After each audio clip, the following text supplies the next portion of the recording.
We've talked about the flooding in Accra in the previous episode, where we touched on the city's poor planning, the weak drainage systems we have, and also buildings that are sitting where rivers should be. But guess what? That was just the surface. There's more. As the rainy season sets in, there are many who are likely to be displaced by the upcoming floods, and I wish God will forbid these floods, but then we've unfortunately created the conditions for water to find nowhere else to go to rather than filling up our homes. Flooding in Accra has become a complex urban crisis which has been made worse by the way we build, the way we live, and the way our institutions either respond or do not respond. I'm Desmond Kafui, and you're welcome to another episode of Ghana Ground Up. Now, in this follow-up episode, we are looking at the real cost of flooding, the blind spots in our planning, and also what it will really take to make good progress. So, let's get into it. When the floods hit, the obvious images we see are of submerged roads and waterlogged homes. But what we don't see enough of are the human consequences, the ripple effects that last long, way after the rain stops. Just think of it. For every video you've seen about the recent floods, those who were affected haven't even recovered yet.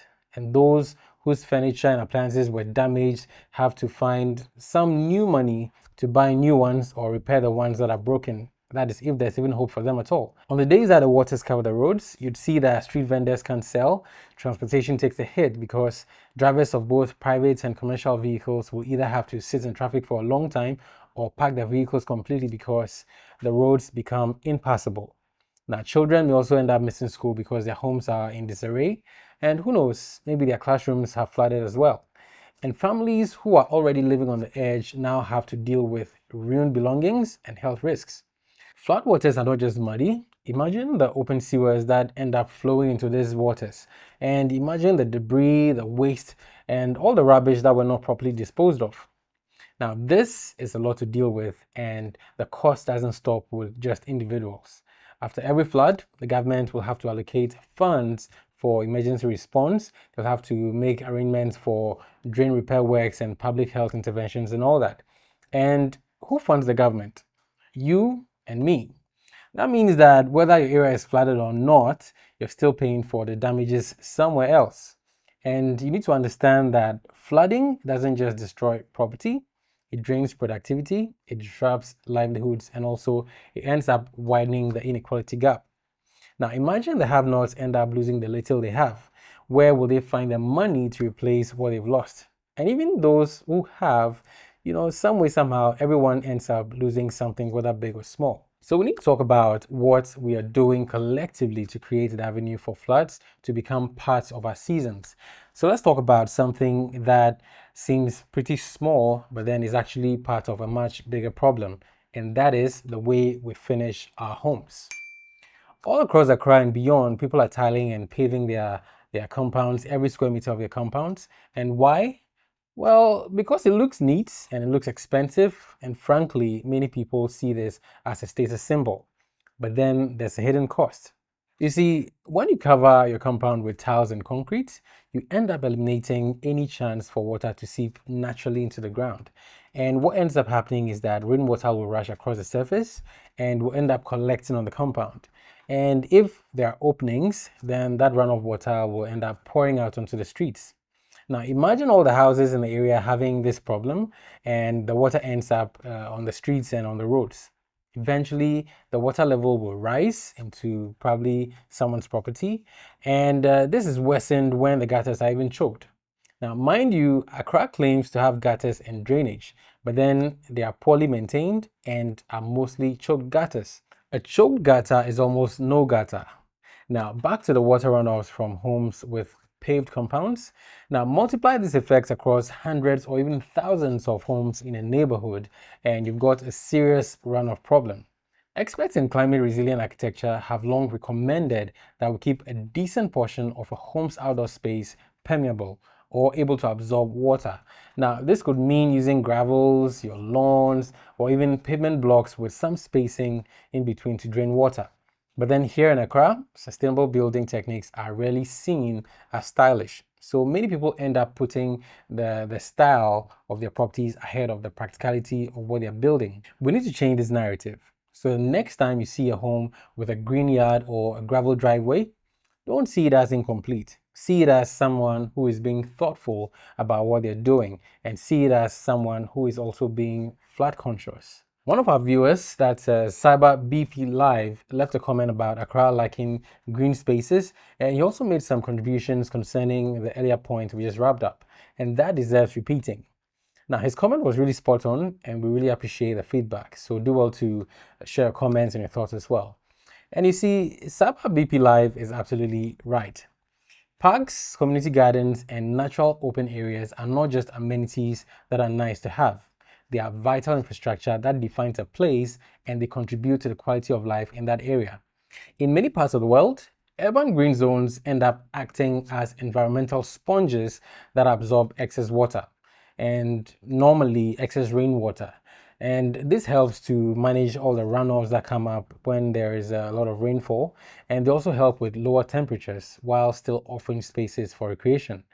But here in Accra, if you find a patch of grass today, come back in 6 months and you might find a building right there. And you'll see that wetlands are being developed, natural waterways are being filled and sold as new lands. And surprisingly, people are buying these lands, and I call them waterlands. And you would see that in many areas, people are just filling up all the water bodies, and then they're selling all these lands, and people are actually buying. I wonder why people are not doing their researches or even testing the soils before buying. Because if you do the soil testing, it will show that where you're building on, or the land you want to buy, is a waterlogged area and is not conducive for you to build a property there. You're literally building in a waterway, and this contributes to the problems we're facing with the flooding we're seeing in the city. So if or when the authorities come and mark your property for demolition because it's in a waterway, I don't think you have to blame anybody. The fact that the deals on these waterlands are good does not mean that it's the right thing for you, or you should even go for it or even consider it in the first place. I believe that we all need to do the right thing, both developers and buyers. We need a major shift in how we think about green spaces. It's not just for decoration, it also serves as a mechanism for preventing flooding. Now, if we want Accra to be truly livable, we need to defend what little greenery that we have left. And we need to design new developments with green buffers built in right from the start. There's a lot of ambition around Accra, and the city is rebranding itself as a business hub that's more like a gateway to West Africa, a place for tourism and diaspora living. But let's be honest, these drone shots you see of Accra and all these splash estates and all that will lose their impact when you compare them with videos of floodwaters sweeping across these same neighborhoods. Now, you would see places like parts of East Legon. There were some notable places that, have a lot of high reputations. But then, whenever you see the videos of such locations underwater, definitely you start considering and rethinking what makes these places special in the first place. And I've had a lot of comments, and people were asking, even speaking about East Legon, about the value of properties there may start dipping because of the flooding situations and all that. And don't forget East Legon Hills and all the other places that a lot of people are keeping their eyes on. Flooding undermines the confidence of investors in a place, and you'd see that flooding ends up introducing a lot of risk into real estate deals, logistic operations, retail businesses, and also hospitality. You'd see that property values will end up taking a hit, and commercial tenants will end up looking at other locations compared to where they would normally have considered, because nobody wants to open up shop and face the risk of having their shop flooded and losing all their investments and all that. Nobody wants that. So if we want Accra to truly compete with other regional hubs, we just can't look the part. We can't package ourselves as if all is well when really we have serious internal challenges. We have to function like a true regional destination. And this means getting our infrastructure, our drainage, and our urban planning right. One of the biggest obstacles to solving the flooding crisis in Ghana is this: we don't know who is truly in charge of what's going on. Now, flooding management in Ghana is shared, or rather scattered across multiple agencies. We have NADMO, we have the Ghana Hydrological Authority, we have various municipal and district assemblies, the Environmental Protection Agency, and we have the Ministry of Works and Housing, and other institutions. Now, with so many stakeholders, Projects may often end up getting duplicated, and some may even end up getting delayed or neglected entirely. Now, each agency can claim it's doing its part, but the truth is, no one seems to be held responsible when the systems fail. We need reforms and we need clear mandates. We need a single authority or a task force that is empowered to lead an urban flood resilience initiative. We don't need people who just talk about desilting gutters and all that. We need practical implementations of viable measures for the long term.